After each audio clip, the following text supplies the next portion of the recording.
क्या आप अपने ही विचारों में खोए रहते हैं? क्या आपको किसी और चीज़ पर ध्यान या फोकस करने में बहुत कठिनाई होती है? क्या आप अपना जीवन नर्क बना चुके हैं और आपको बहुत मुश्किल हो रही है इससे बाहर आने के लिए?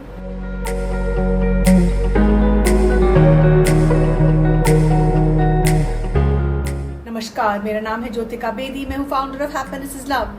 ये वीडियो आपके लिए है और आप इसको अंत तक देखिएगा। ओवर थिंकिंग बंद करने के तरीके क्या हैं, हमें कोई नहीं सिखाता है।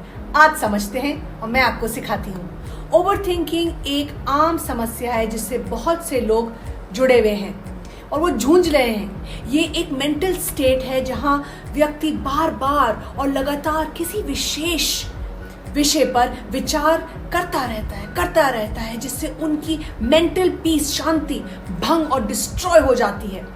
अत्यधिक सोचना न केवल मेंटल फटीग लाता है बल्कि ये आपके जीवन के अन्य महत्वपूर्ण पहलुओं को भी प्रभावित कर सकता है। यहाँ हम कुछ प्रभावी तरीके बताएंगे, ऐसे इफेक्टिव तरीके बताएंगे जिससे आप अपनी ओवर थिंकिंग की आदत को कह सकते हैं गुड बाय और इससे छुटकारा पा सकते हैं। तो क्या करना है समझते हैं। पहला, माइंडफुलनेस प्रैक्टिस करिए।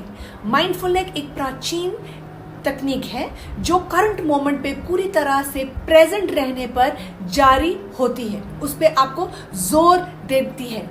ये आपके सोच को कंट्रोल करने और अत्यधिक सोचने से बचाती है और उससे बचने से मदद करती है। मेडिटेशन, रोजाना कुछ मिनटों के लिए ध्यान करें। ये आपकी मानसिक स्थिति को स्टडी करने में मदद करेगा। पूरा दिन हम भागते रहते हैं, 2-4 मिनट के लिए डीप ब्रीदिंग एक्सरसाइजेस करिए। जब भी आपको मौका मिले, अपने अत्यधिक सोचने की जो अर्ज है उसको महसूस होती है तो गहरी सांसें ले और अपने आप को काम करें। इससे आपका ध्यान जो प्रेजेंट मोमेंट है उस पे आएगा।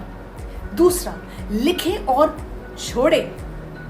अपने विचारों को कागज पर उतारना एक बहुत ही इफेक्टिव तरीका है अपने मन को शांत करना।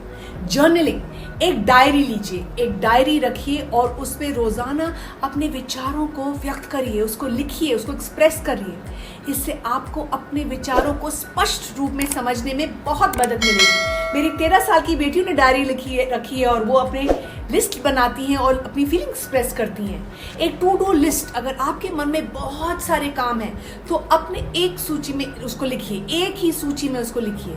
इससे आपका जो मन है वो हल्का हो जाएगा। आप एक सिस्टमैटिक तरीके से अपना काम कर पाएंगे, ना कि आपको लगेगा कि आपको बहुत सारे काम एक ही टाइम पे करने हैं और आपको तनाव महसूस होगा।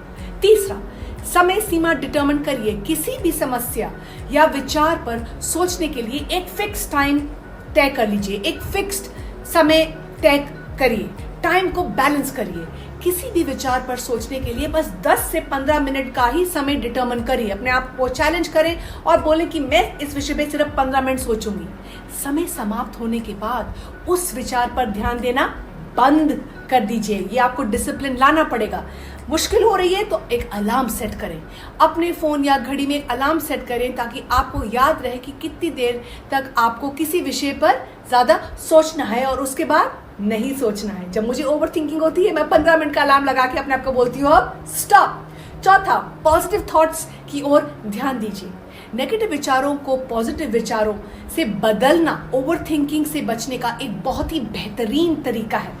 पॉजिटिव एफर्मेशंस, रोजाना अपने आप से सकारात्मक बातें करिए, जैसे मैं सक्षम हूँ, मुझे सब कुछ ठीक से करना है, पूरा ब्रह्मांड मेरे विकास के लिए काम कर रहा है और मैं सुरक्षित हूँ।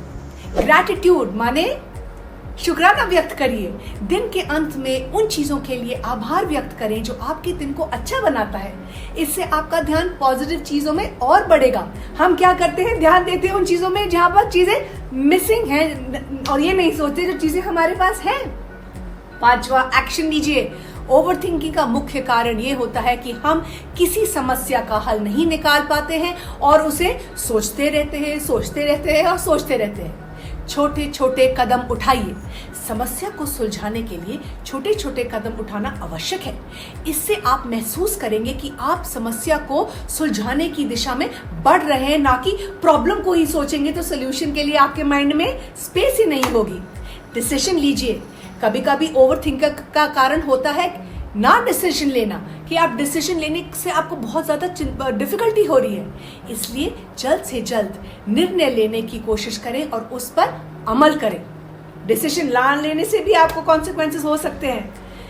बिजी रहिए। आप अपना मन ओवर थिंकिंग में उलझा रहे हैं तो खुद को किसी ना किसी काम में व्यस्त करना ज़रूरी है। हॉबीज, अपनी रुचि, कोई भी आपकी जो रुचि वाली चीज़ें हैं उनको समझें, जैसे पेंटिंग, गार्डनिंग, निटिंग। मैंने ड्रम्स बजाना सीखना शुरू करा है। इससे आपका ध्यान बटेगा और मन में शांति पैदा होगी। फिजिकल एक्टिविटी, हमको सब पता है कि एक्सरसाइज, योग या किसी भी तरह का फिजिकल काम करना बहुत ज़रूरी है। इससे आपकी मानसिक टेंशन कम होगी और आप बेहतर महसूस करेंगे। माइंड के लिए भी ज़रूरी है और बॉडी के लिए भी।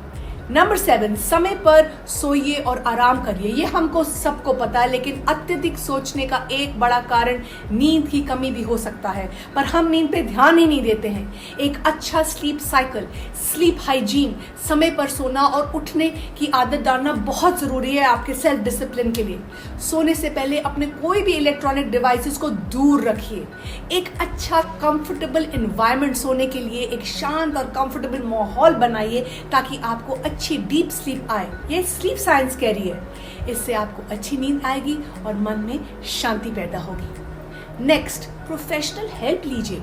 आजकल इतनी हेल्प अवेलेबल है। अगर आप ओवर थिंकिंग की आदत से खुद को मुक्त नहीं कर पा रहे हैं तो पेशेवर कोई भी प्रोफेशनल की मदद लीजिए और आपको अच्छे टिप्स मिलेंगे, अच्छी टेक्निक्स मिलेगी। आप काउंसलिंग और थेरेपी कुछ भी हेल्प ले सकते हैं। आपकी जो मानसिक स्थिति है उसको सुधारने में आपको टूल्स एंड टेक्निक्स दी जाएगी, जिससे आप अपने माइंड को अच्छी तरह मैनेज कर सकते हैं। सपोर्ट ग्रुप्स ज्वाइन करिए, ऐसे समूह को ज्वाइन करिए और उन लोगों से जुड़िए जो आपकी समस्या को अच्छी तरह समझते हैं और आपकी मदद करेंगे आपकी ओवर थिंकिंग को दूर करने के लिए।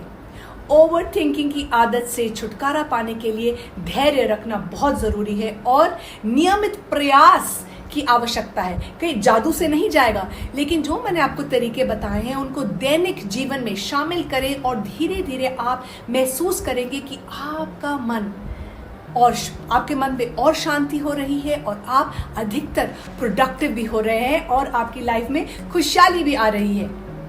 आप ज़्यादा सोचना कैसे बंद करेंगे इस वीडियो देखने के बाद हमें नीचे बताइए, क्योंकि हमारा एट हैप्पीनेस इज लव एक ही मकसद है।